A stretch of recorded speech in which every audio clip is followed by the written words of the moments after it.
قلبا إذا نامت العينان لم ينامي مولاي صل وسلم دائما أبدا على حبيبك خير الخلق كلهم.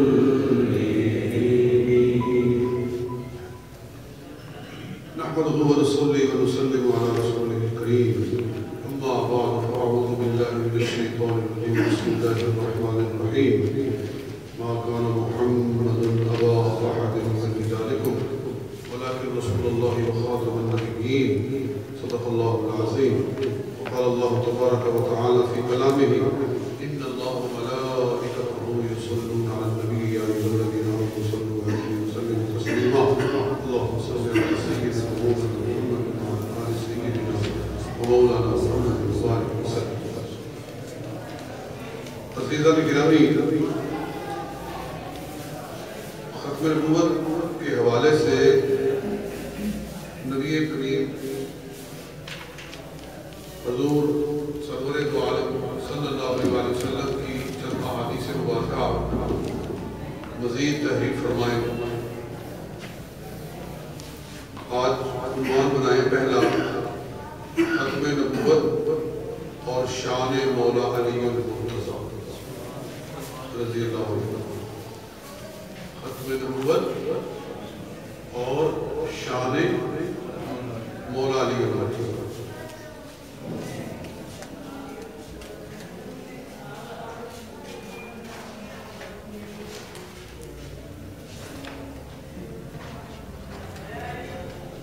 اس سلسلہ میں پہلی حدیث لکھے کہ حضرت سعد بن ابی وقاص رضی اللہ تعالیٰ عنہ روایت کرتے ہیں. حضرت سعد جو عشرہ مبشرہ میں سے ہے، وہ فرماتے ہیں: ان رسول اللہ صلی اللہ علیہ وسلم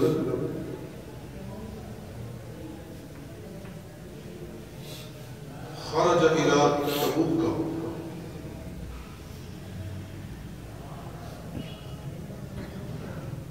ان رسول اللہ صلی اللہ علیہ وسلم خرج الى تبوک واستخلف علیا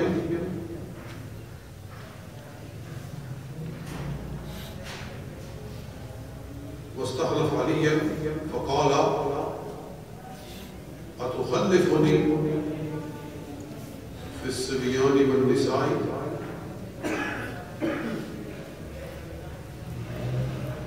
أتخلفني في الصبيان والنساء؟ قال. یہاں سے لے کر جو الفاظ ہیں وہ زیادہ ضروری ہے. پچھلے کوئی اس سے کہہ تو ٹھیک ہے، نہیں تو کوئی بات نہیں، میں ترجمہ بھی بتا دوں گا. أتخلفني في الصبيان والنساء، اگلے الفاظ ضرور لکھیں. قال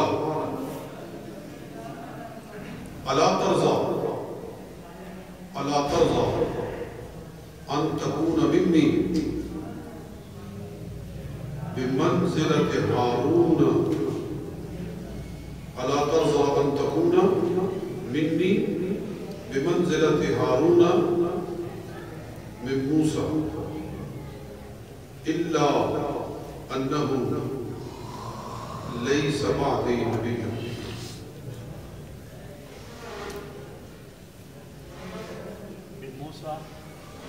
إلا أنه ليس بعدي نبي. جی، اس کا مفہوم کیا ہے کہ نبی پاک صلی اللہ علیہ وسلم تبوک تشریف لے گئے، غزوہ تبوک پر تشریف لے گئے ہجری 9 کے اندر یا ہجری 9 میں. واستخلف علی، اور حضرت علی رضی اللہ تعالیٰ عنہ کو آپ اپنا خلیفہ بنا کر گئے مسجد نبوی شریف. تو انہوں نے فرمایا، عرض کیا انہوں نے عرض کیا اتخلفنی فی الصبیان والنساء، یا رسول اللہ آپ مجھے بچوں اور عورتوں میں چھوڑ کر جا رہے ہیں، بچوں میں اور عورتوں میں، یعنی میرے جیسا مجاہد لڑنے والا کہ جس کی تلوار نے ہر موقع پہ جوہر دکھائے ہیں، بدر پہ احد میں، آج وہ بچوں میں بیٹھا ہوگا، عورتیں جو جنگ پر نہیں جا سکتی، بچے نہیں جا سکتے، ان کے اندر میں بیٹھا ہوگا. تو یہ انہوں نے عرض کیا، اور بعض حدیثوں میں ہے کہ ان کی آنکھوں میں آنسو آ گئے، جہاد میں شریک نہ ہونے کی وجہ سے وہ رو پڑے. تو نبی علیہ السلام نے ان کو خوش کرنے کے لیے فرمایا یہ جو الفاظ میں نے آپ کو لکھوائے، الا ترضى ان تكون مني بمنزلة هارون من موسى، کیا تو اس پر خوش نہیں کہ میرے ساتھ تیری نسبت وہ ہے جو ہارون علیہ السلام کی موسیٰ علیہ السلام کے ساتھ تھی. انت منی، تو میرے ساتھ وہ نسبت رکھتا ہے بمنزلت ہارون میں موسیٰ، جیسے موسیٰ علیہ السلام کے ساتھ حضرت ہارون کی نسبت تھی. الا انہ لیس بعدی نبی، مگر یاد رکھو میرے بعد نبی کوئی نہیں، مگر یاد رکھو میرے بعد کوئی نہیں. یعنی اس حدیث کو پہلے تو اس کے حوالہ جات نکلے اس حدیث میں، پھر میں اس پر بحث کرنا چاہتا ہوں. اس حدیث پر حدیث ساری نکلی ہے نا آپ نے؟ جی ہاں. حوالہ سب سے پہلے بخاری شریف، ابھی جو میں نے پڑھی ہے یہ بخاری میں سے پڑھی ہے، یہ میرے سامنے بخاری شریف ہے. میں جتنی حدیثیں ہیں وہ باقاعدہ بخاری سے، مسلم سے، ترمذی سے پڑھ کر ایک ایک لفظ سنا رہا ہوں. ایک لفظ بھی اگر میں اپنی طرف سے کوئی اس پہ ڈالوں یا نکالوں تو یہ جو چور کی سزا وہ ہماری سزا ہے. الحمدللہ جو آقا دو جہاں صلی اللہ علیہ وسلم کی زبان سے الفاظ نکلے ہیں وہی آپ کے سامنے پڑھے جا رہے ہیں، کتاب میں سے دیکھ کر پڑھے جا رہے ہیں. اور یہ مرزائیوں کو یہ سمجھانا مقصود ہے کہ ہم جو کچھ بیان کر رہے ہیں وہ قرآن میں سے لا رہے ہیں اور نبی علیہ السلام کے فرمان میں سے لا رہے ہیں. اب اگر کوئی مانتا ہے تو الحمدللہ، نہیں مانتا تو پھر اس کی غلطی ہے. تو سب سے پہلے ہے بخاری شریف، بخاری کتاب المغازی، کتاب المغازی. مغازی کا مطلب ہوتا ہے جنگیں، یعنی وہ چیپٹر بخاری کا جو جنگوں کے بارے میں. حدیث نمبر 4415،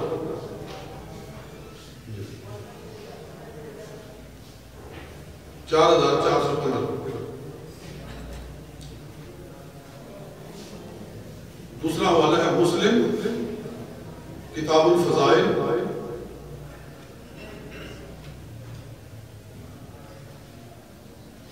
باب فضائل علی، حضرت علی کا جو باب ہے فضائل علی کا. حدیث نمبر 6217.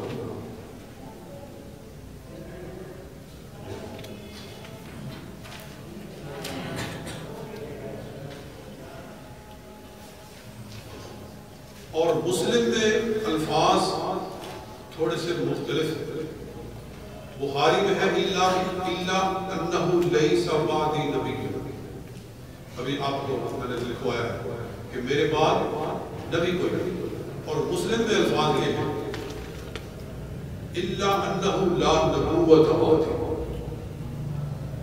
الا انہ، یہ لکھ لیں حدیث یہی ہے لیکن الفاظ اس کے مسلم میں یہ ہیں پڑھ لکھنے والے. یہ فرمایا حضور علیہ السلام نے، مگر یہ بات یاد رکھو انہو لا نبوت، میرے بعد کوئی نبوت ہی نہیں.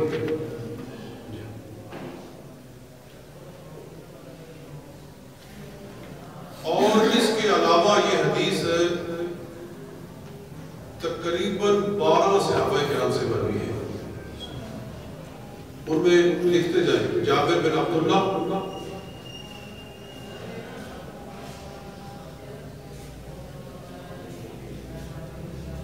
ابو سعید خدری،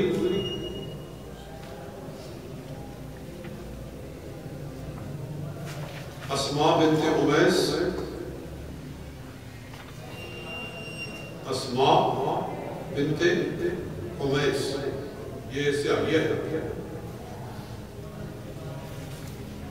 یہ حضرت علی شیر خدا رضی اللہ عنہ کی بیوی ہے، یہ پہلے صدیق اکبر کی بیوی تھی، پھر جب ان کا وصال ہوا تو پھر حضرت علی سے ان کی شادی، اور ام المؤمنین ام سلمہ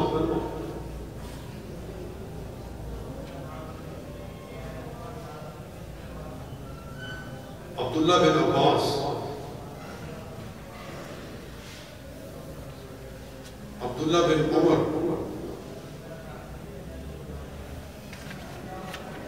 جابر بن سمورہ،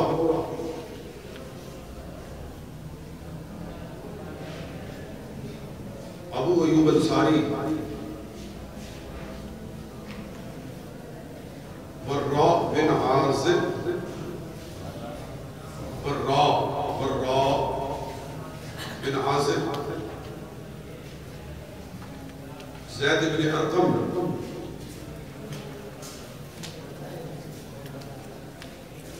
حبشی بن جنادہ، اور زید بن ابی اوفا رضی اللہ تعالیٰ عنہ، ان تمام صحابہ کرام سے یہ حدیث پڑھتی ہے۔ اب ایک ایک صحابی سے حدیث کہاں کہاں ہے، کس کس کتاب میں وہ یہ سارا لکھا ہوا ہے، میں وہ لکھوانا اگر شروع کرتا تو سارا ٹائم اسی میں صرف ہو جاتا۔ میں نے صرف صحابہ کے نام لکھوا دیے آپ کو، جابر سے کس کس نے روایت کیا ہے، یا ابو سعید خدری سے کس کس کتاب میں ہے، یہ پوری ڈیٹیل جو ہے یہ میری کتاب ہے دلائل ختم نبوت، دلائل ختم نبوت۔ یہ اگر آپ کے پاس ہو تو یہ سارا میں نے زیادہ طور پر مطالعہ اسی میں سے کیا ہے، اور بھی کچھ کتابیں ہیں لیکن اکثر مواد اسی میں سے، تو اس میں یہ ساری ڈیٹیلز کہ یہ جتنے صحابہ کرام ہیں ان سے آگے کس کس کتاب میں ان سے یہ حدیث مروی ہوئی،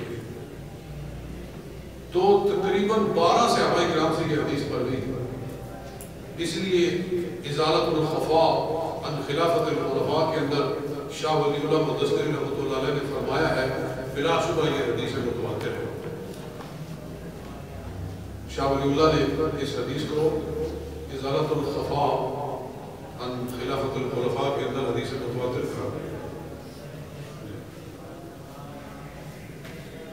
کیونکہ صحابہ کرام کی ایک بڑی جماعت سے مروی ہے، اور پھر آگے انہوں نے تابعین کی ایک بڑی جماعت نے اس کو صحابہ سے اٹھایا، پھر آگے جماعت در جماعت یہ منتقل ہوتی ہوئی روایت ہوتی ہوئی محدثین تک پہنچی، اور پھر انہوں نے اپنی کتابوں میں درج کی ہے۔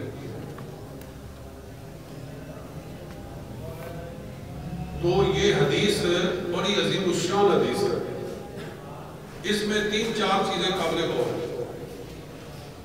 اس میں لکھے فائدہ نمبر 1،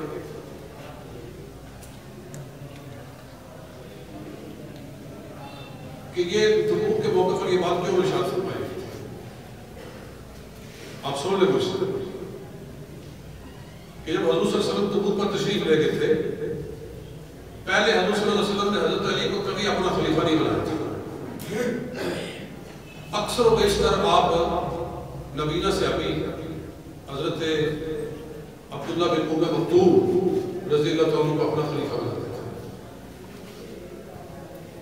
اور ایک موقع پر حضرت عثمان غنی کو بنایا،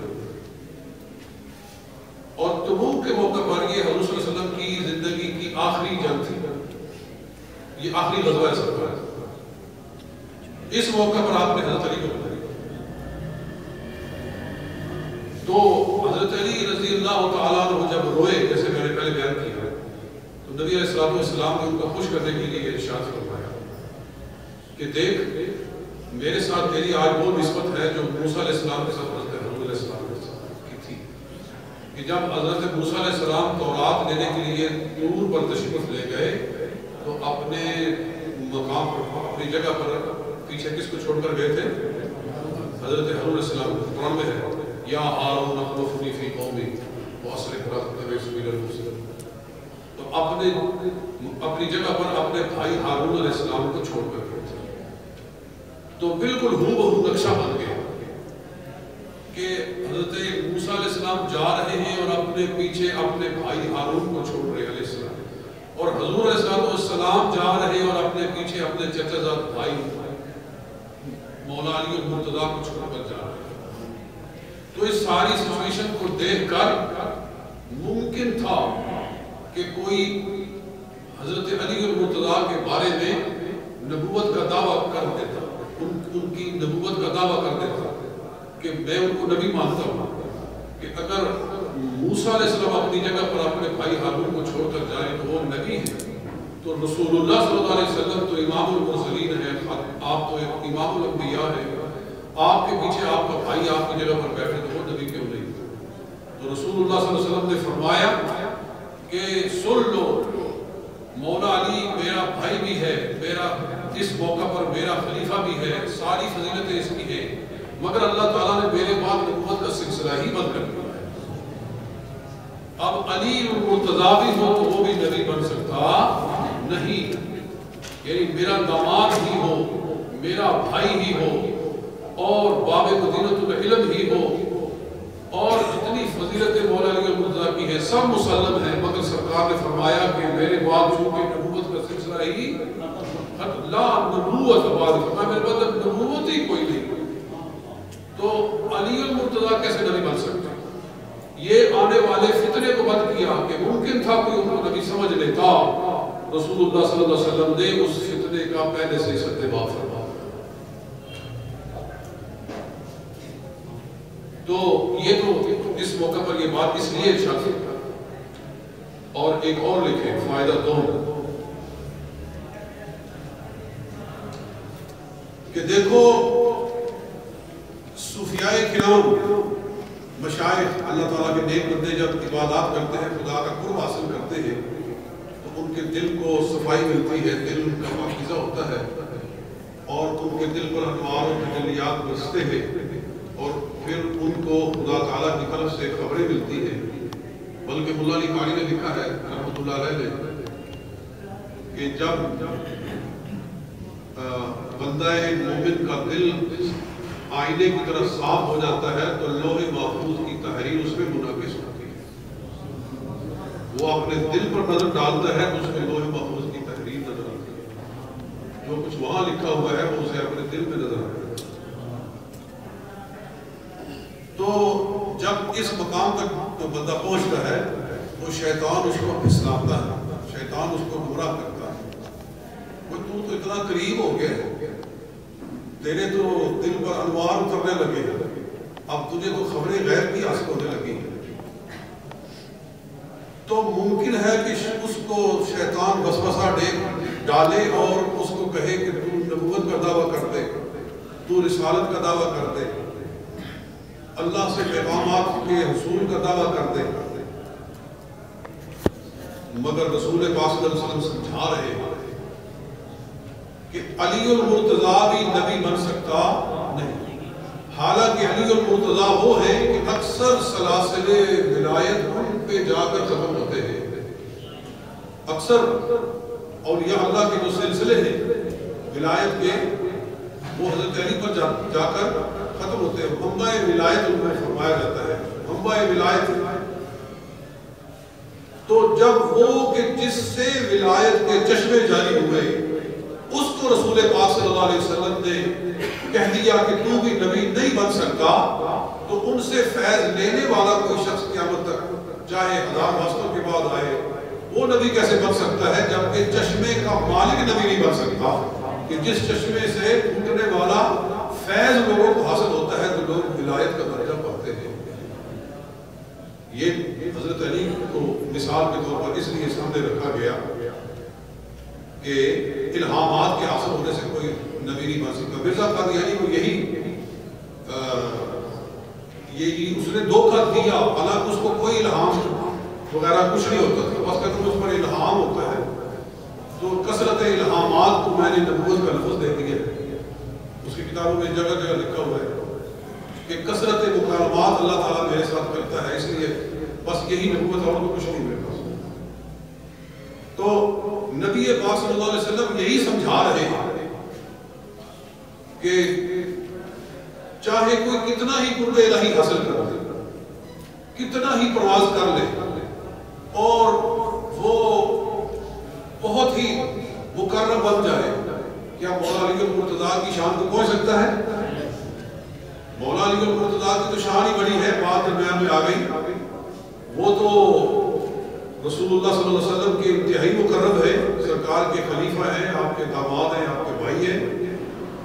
کوئی ادنا سے صحابی جو ہے اس کے منصب تک بھی کوئی غیر صحابی نہیں پہنچ سکتا، جی کوئی غیر صحابی کسی ادنا صحابی کے درجے کو نہیں پہنچ۔ یہ بھی بات ختم نبوت کے حوالے سے بڑی نوٹیبل ہے کہ نبی بننا تو بڑی دور کی بات ہے، کوئی صحابی کے درجے کو نہیں پہنچ سکتا، وہی نبوت کے درجے کو پانا تو بات کی بات ہے، کوئی صحابی کے درجے کو نہیں پہنچ سکتا۔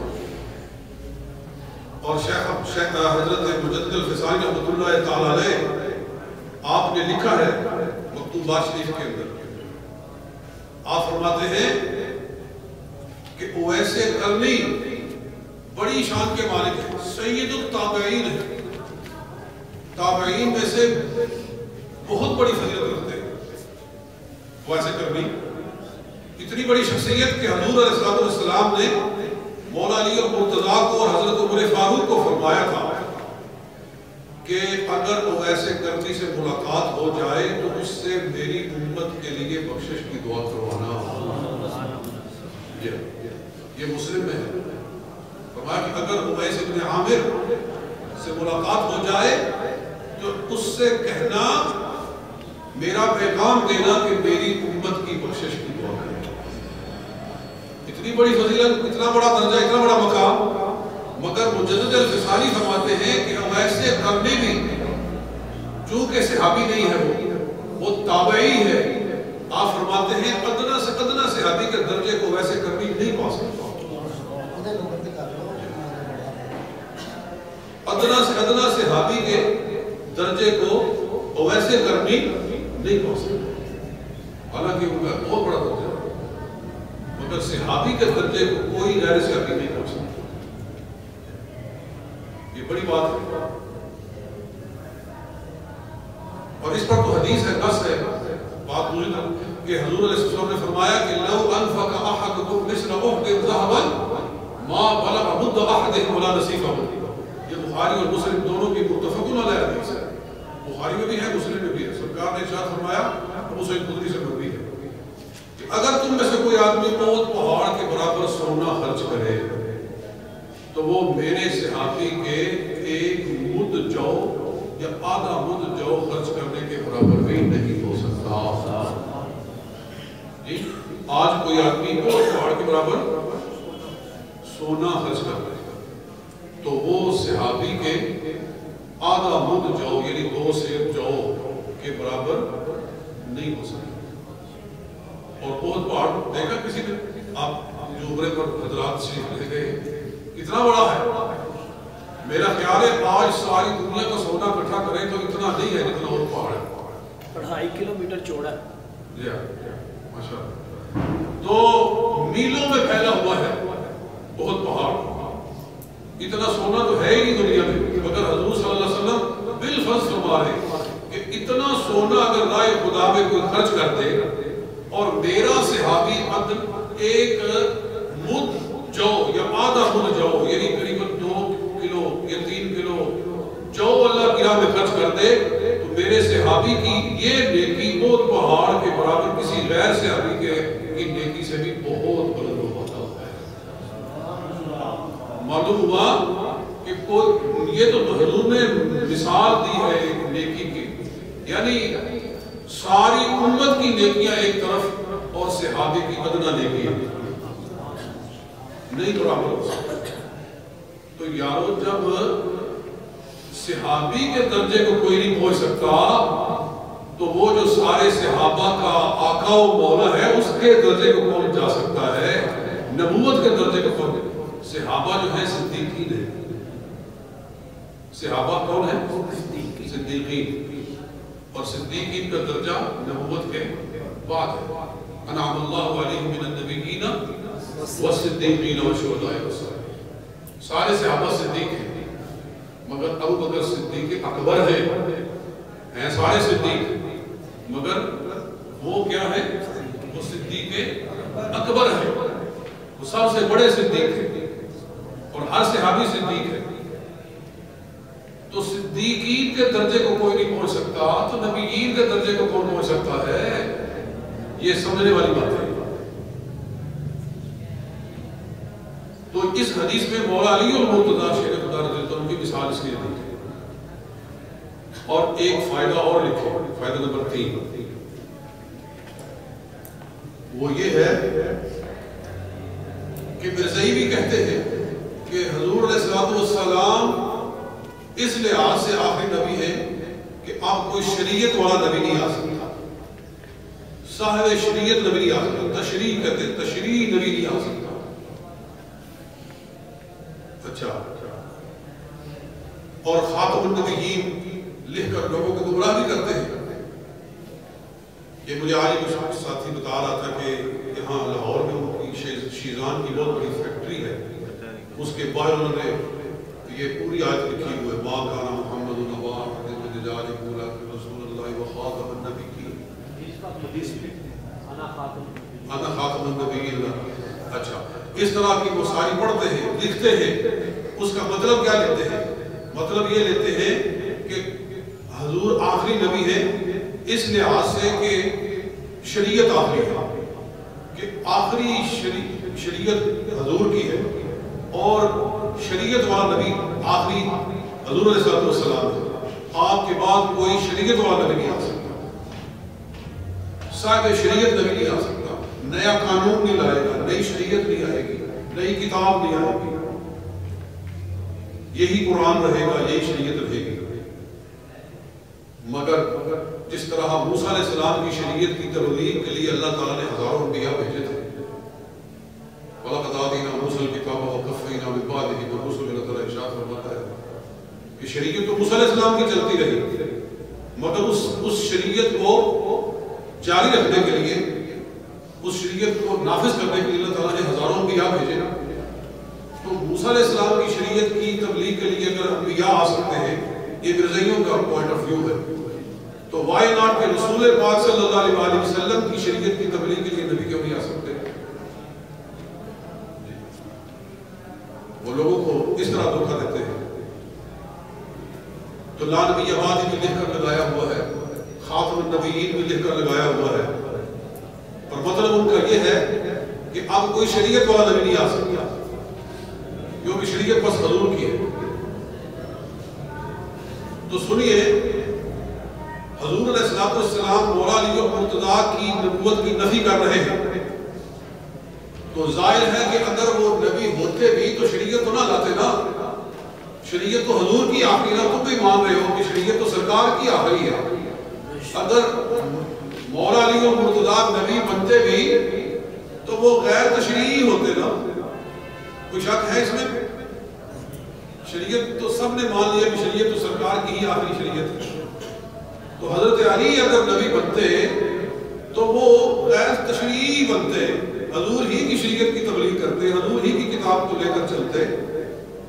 مگر رسول پاک صلی اللہ علیہ وسلم فرما رہے ہیں کہ مولا علی نبی نہیں بن سکتے. مقصد یہ ہے کہ میرے بعد ہر طرح کی نبوت ختم ہے، تشریع بھی ختم ہے، غیر تشریع بھی ختم ہے. تو گویا کہ حدیث ہے ہی غیر تشریع نبوت کے خاتمے کے واسطے. تو یہ بات بالکل واضح ہے. یہ نقطہ غور کرنے والا. اور پھر اس پر مرزائی لوگ ایک نئی بات کرتے ہیں. وہ کہتے ہیں حضرت مولا علی کی نبوت کی نفی اس لیے کی گئی کہ اس وقت تو حضور سرکار صلی اللہ علیہ وسلم خود موجود تھے اور آفتاب محمدی چمک رہا تھا. تو ایسے میں حضرت علی کی نبوت کی ضرورت ہی کوئی نہیں تھی. کسی اور نبی کی ضرورت ہی نہیں تھی جب حضور خود موجود تھے، محمدی آفتاب موجود تھا، تو اس وقت تو کوئی ضرورت نہیں تھی، اب 14 صدیوں کے بعد ضرورت پڑی ہے۔ یہ بھی بڑی عجیب بات ہے کہ 14 صدیوں میں کیوں ضرورت نہیں پڑی؟ امت کے اوپر بڑے بڑے مصائب آئے ہیں، تاتائیوں نے خلافت اسلامیہ کا خاتمہ کر دیا، کئی حادثات ہوئے، تو کبھی کسی نبی کی ضرورت نہیں پڑی اور یکدم مرزا قادیانی کی ضرورت پڑ گئی 14 صدیوں کے بعد۔ اس کا کیا لاجک ہے؟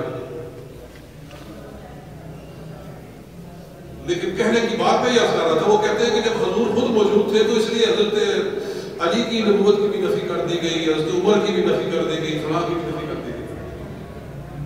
مگر سنیے، میں عرض یہ کرتا ہوں کہ ہمیں یہ بتاؤ کہ جب آفتاب موسوی موجود تھا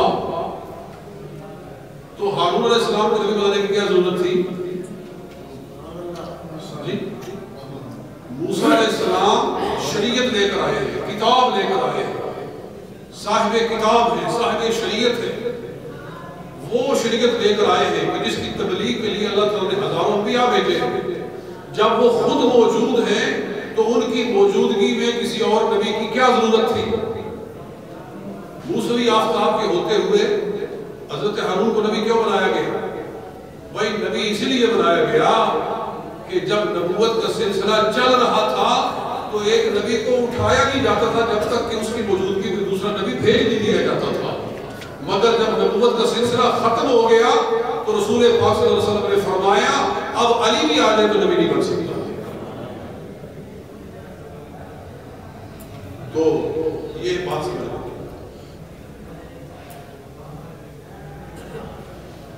تو یہ چند باتیں اس حدیث کے حوالے سے میں عرض کرنا چاہتا تھا۔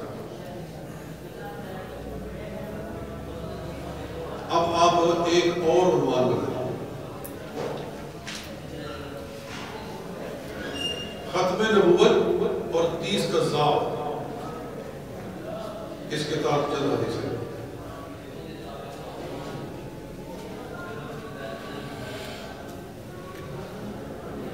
یہ حدیث لکھے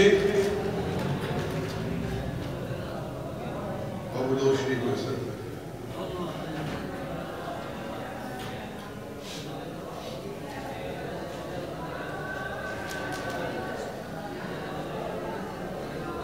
اس کے راوی ہیں سب سے پہلے حضرت ثوبان، سا کے ساتھ ثوبان رضی اللہ تعالیٰ عنہ، وہ روایت کرتے ہیں کہ نبی اکرم صلی اللہ علیہ وآلہ وسلم نے ارشاد فرمایا کہ انہو سیکون، یہ سارے الفاظ لکھنے والے ہیں، انہو سیکون فی امتی کذابون ثلاثون، انہو سیکون فی امتی کذابون ثلاثون کلہم یزعم انہو نبی، کلہم یزعم انہو نبی وانا خاتم النبیین لا نبی بعد۔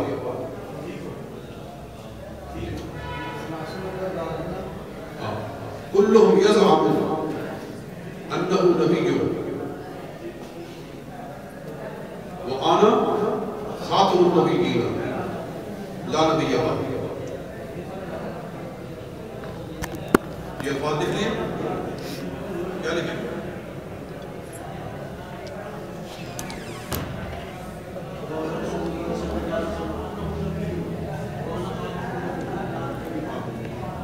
ٹھیک ہے، مطلب کیا ہے کہ حضور سرکار دو عالم صلی اللہ علیہ وآلہ وسلم فرما رہے ہیں کہ میری امت میں 30 کذاب آئیں گے، 30 کذاب، کذاب یہ مبالغہ کا صیغہ ہے، بہت بڑے جھوٹے، جھوٹوں کے امام، تو وہ 30 ہوں گے، کلہم یزعم انہ نبی، ان میں سے ہر کوئی یہ دعویٰ کرے گا کہ وہ نبی ہے، وَأَنَا خَاتَمُ النَّبِيِّينَ، اور میں خاتم النبیین ہوں، لا نبی بعد۔ اس کا مطلب یہ ہے خاتم النبیین کا کہ میرے بعد کوئی نبی نہیں ہے۔ یہ حدیث ہے، اس کے حوالے لکھے۔ پہلا یہ جو میں نے پڑھا ہے، میرے سامنے جو کتاب ہے اس وقت وہ ابو داؤد ہے، سنن ابو داؤد، کتاب الفتن، سنن ابو داؤد کتاب الفتن، حدیث نمبر 4252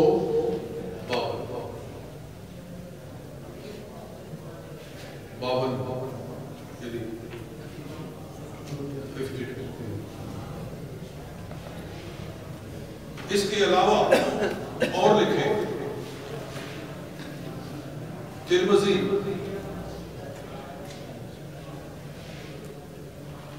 کتاب الفتن، یہ حضرت ثوبان ہے۔ اس کے علاوہ جتنے صحابہ سے مروی ہے وہ بھی لکھ لیں، یہ حدیث ہے، بس صحابہ کے نام لکھنا۔ ترمذی کا حدیث بھی یہاں نمبر لکھا ہوا ہے، میں نے صاحب کا دونوں لکھا، میں نے کوئی لکھا ہے جلدی۔ ترمذی کتاب الفتن ہے، باب لکھا ہوا ہے، باب 43۔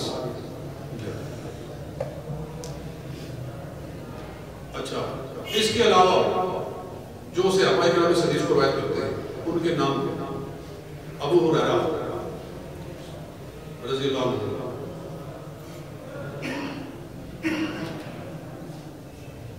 آگے لکھ لیں بخاری، مسلم، ترمذی، مسند احمد بن حنبل، جی آگے عبداللہ بن عمر،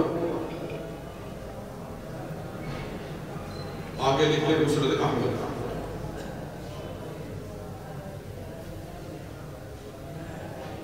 اور آگے سامورہ بن جندب،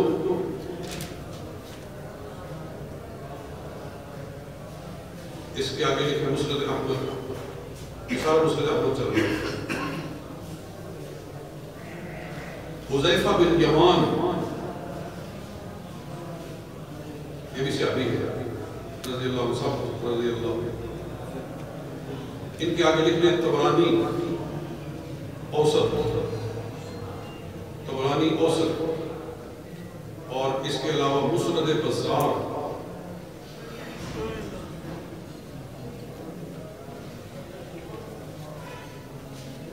اور آگے لکھے علاء بن زیاد رضی اللہ تعالیٰ، یہ بھی صحابی ہے۔ اس کے آگے لکھے کنز العمال۔ ان تمام صحابہ کرام سے یہ حدیث مروی ہے۔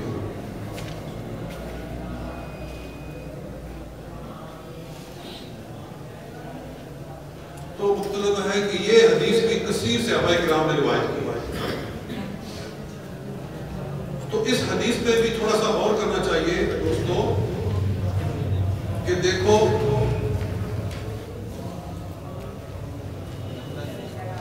ہاں ایک اور بات ذہن میں آ گئی کہ یہ حدیث حضرت علاء بن زیاد سے جو مروی ہے اس کے الفاظ بڑے قابل غور ہیں، تھوڑے مختلف ہیں۔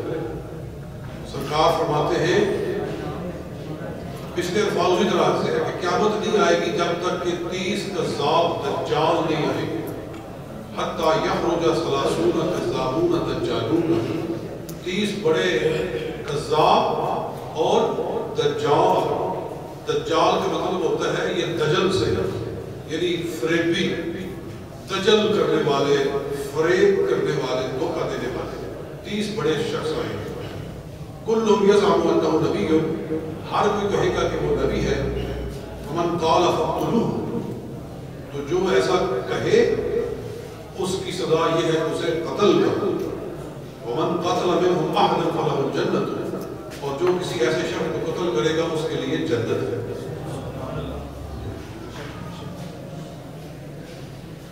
یہ پورا حوالہ اس کا جو ہے وہ لکھ لیں کہ ابن عساکر،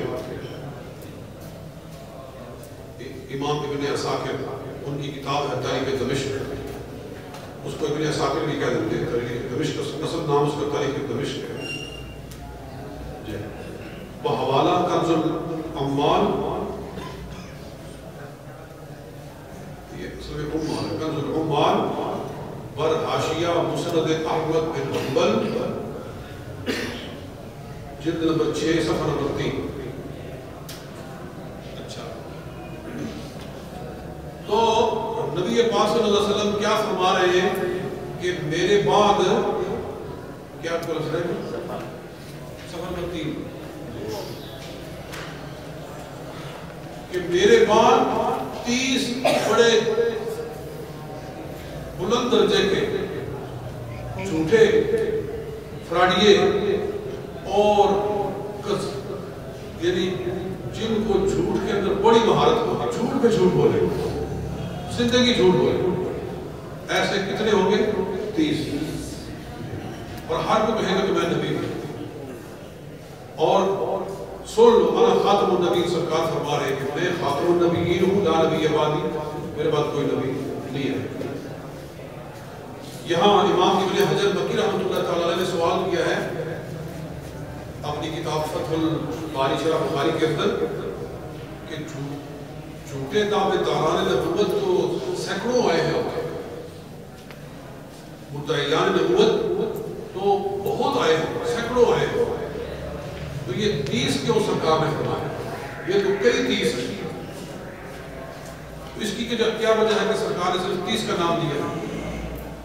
تو جواب دیتے ہیں وہ، اس کا معنی یہ ہے کہ 30 ان میں سے ایسے ہوں گے کہ جن کو بہت شہرت حاصل ہوگی۔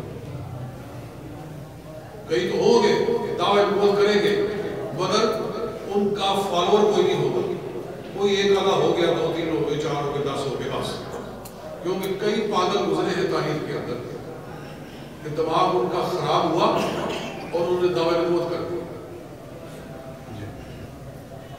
تھوڑا سا 4 بندے اکٹھے ہوئے تو دعوے نبوت کر، ایسے تو بے شمار گزرے۔ خلیفہ ہارون الرشید کے زمانے میں ایک شخص نے دعوے نبوت کر، مختار سقفی بھی تھا، بالکل مختار سقفی، مسلمہ قذاب، اسود عنسی، سجاح اور اس طرح۔ تو لطیفہ ہے، خلیفہ ہارون الرشید کے زمانے میں ایک شخص نے دعوے نبوت کر، اس کو بلایا گیا، اس نے کہا کہ بادشاہ نے کہا وہ ظالم تو نے دعوے نبوت کر دی ہے،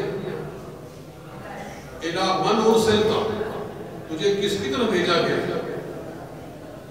اس نے کہا إِلَيْكَ، بادشاہ سے کہا آپ کی طرف بھیجا گیا، میری طرف بھیجا گیا۔ بادشاہ نے کہا کہ تو بہت ہی خبیث ہے، تو بہت ہی خبیث ہے، تو کہتے ہیں جیسے لوگوں ویسا ہی نبی ہوتا ہے۔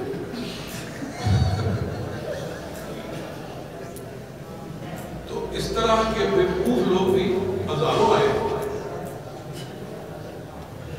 مگر سوال حضرت ابن حجر کہہ رہے ہیں کہ 30 کیوں حضور نے فرمایا سرکار صلی اللہ علیہ وسلم نے؟ فرمایا اس لیے کہ نبی جھوٹے دعوے داران نبوت تو بہت ہوں گے، مگر ان میں سے 30 ایسے ہوں گے کہ جن کو بہت شہرت حاصل ہوگی اور لاکھوں لوگ ان کے پیچھے چل پڑے گے۔ تو جس کے پیچھے بہت زیادہ چلیں گے لوگ، سمجھو کہ وہ انہیں 30 کذاب اور دجال لوگوں میں سے، جتنا کسی کا زیادہ فالو اپ ہوگی اس کی، وہ اتنا بڑا دجال، اتنا بڑا کذاب۔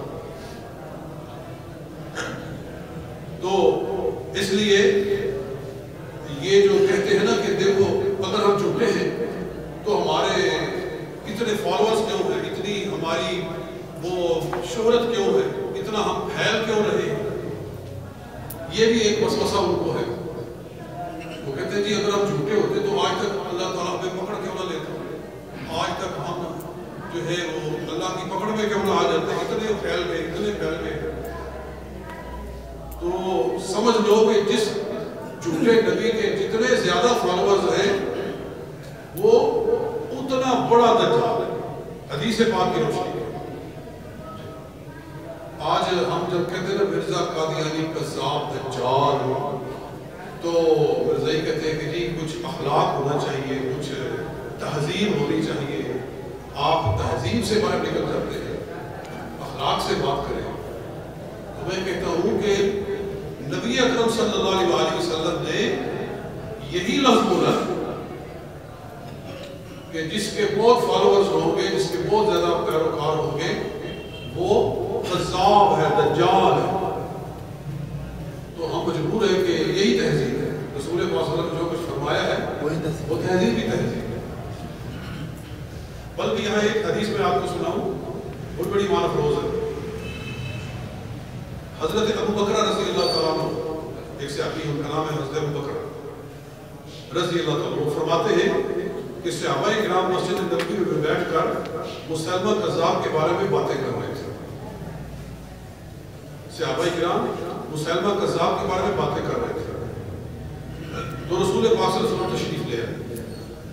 آقا نے ارشاد فرمایا میں نے تمہاری باتیں سنی ہیں، بڑی لمبی باتیں کی ہیں تم نے.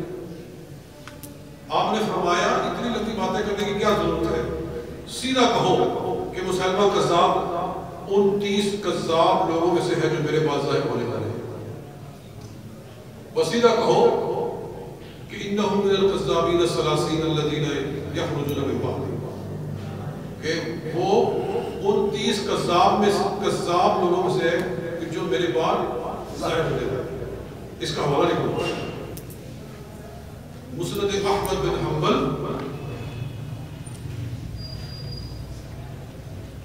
مسند احمد بن حنبل جلد 5 صفحہ 41. یہ حدیث میں نے ابھی آپ کو سنا.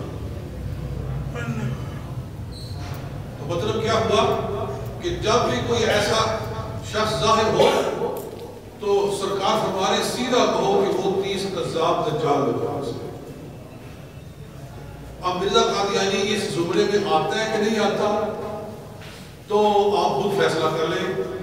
جی ہمیں کہنے کی ضرورت کوئی نہیں، آپ ہی اپنی اداؤں پہ ذرا غور کریں. ہم اگر عرض کریں گے تو شکایت.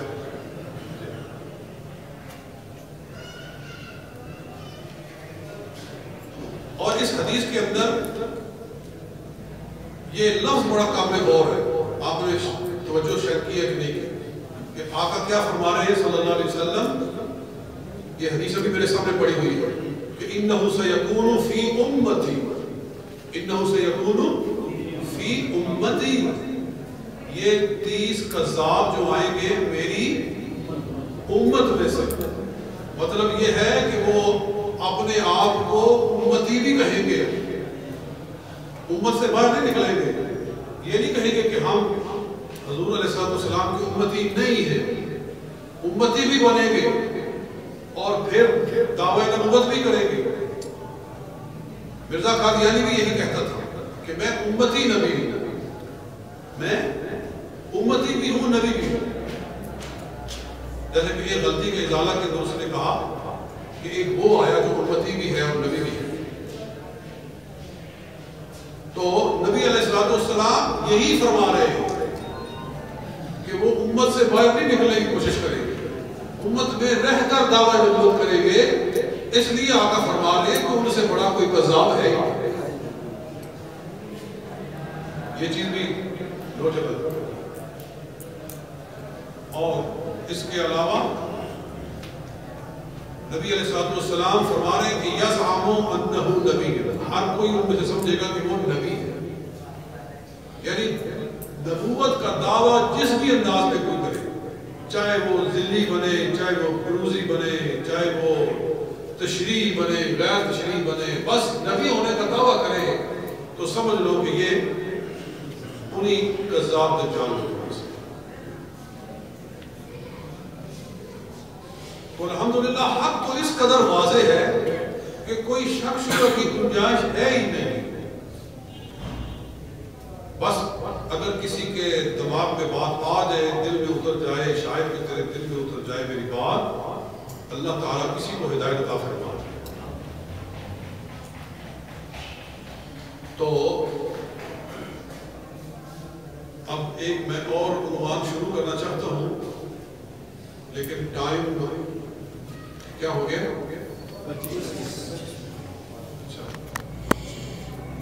یہ جتنی اب تک گفتگو ہوئی ہے اس پر کوئی شخص کوئی سوال کرنا چاہے تو کرے.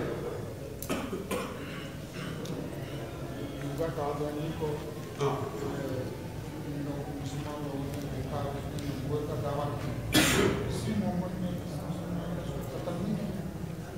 اچھا یہ ہمارے بھائی سوال کر رہے ہیں کہ مرزا قادیانی نے دعویٰ نبوت کیا تو اتنے مسلمان موجود تھے کسی نے اس کو مارا کیوں نہیں؟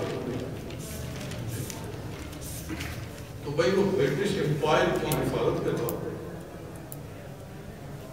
برطانیہ گورنمنٹ اس کی پوری حفاظت کر رہی تھی، انہوں نے خود کو کھڑا کیا تھا اور اس کی پوری حفاظت کر رہے تھے. آج نہیں سلمان رشدی اس نے سارے مسلمانوں کا دل دکھایا اور اس کی حفاظت کر رہے ہیں.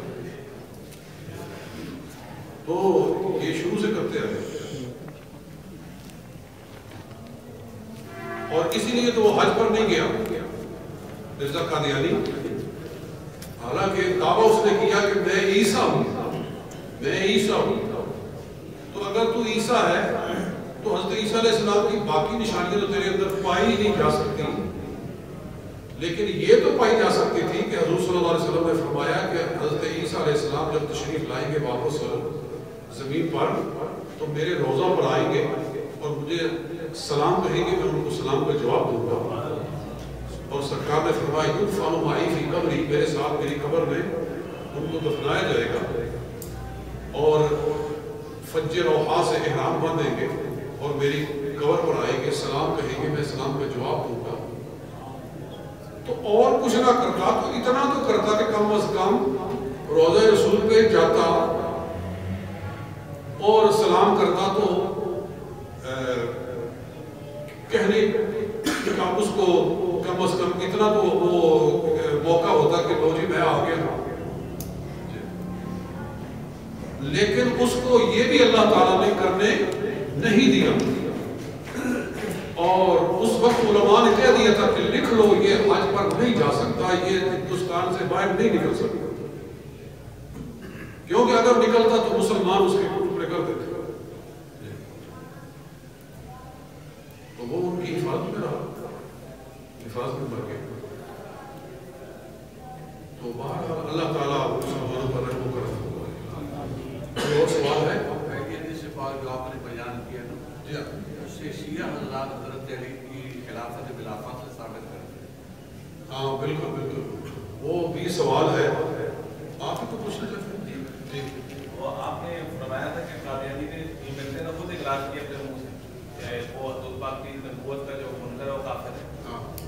تو آج کل قادیانیوں نے ایک لٹریچر شائع کیے اور انہوں نے بھی یہی بات کی ہوئی کہ مرزا نے اس بات کا اقرار کیا ہی نہیں کہ میں نبی ہوں، اور باقاعدہ انہوں نے اس کی باتیں کی بھی کہ وہ اس نے خود کہا کہ منکر نبوت ختم نبوت کا جو منکر کافر ہے، اس طرح کی چیزیں تو آج کل بہت شائع کر رہے ہیں. اور یہ شیران بیگری بھی ان کی وہاں بھی انہوں نے لکھا ہوا نا خاتم النبی لا نبی، اس طرح کی چیزیں نا وہ آج کل وہ برگلانے کی کوشش کر رہے ہیں. اس پہ ذرا وضاحت کر دیجیے.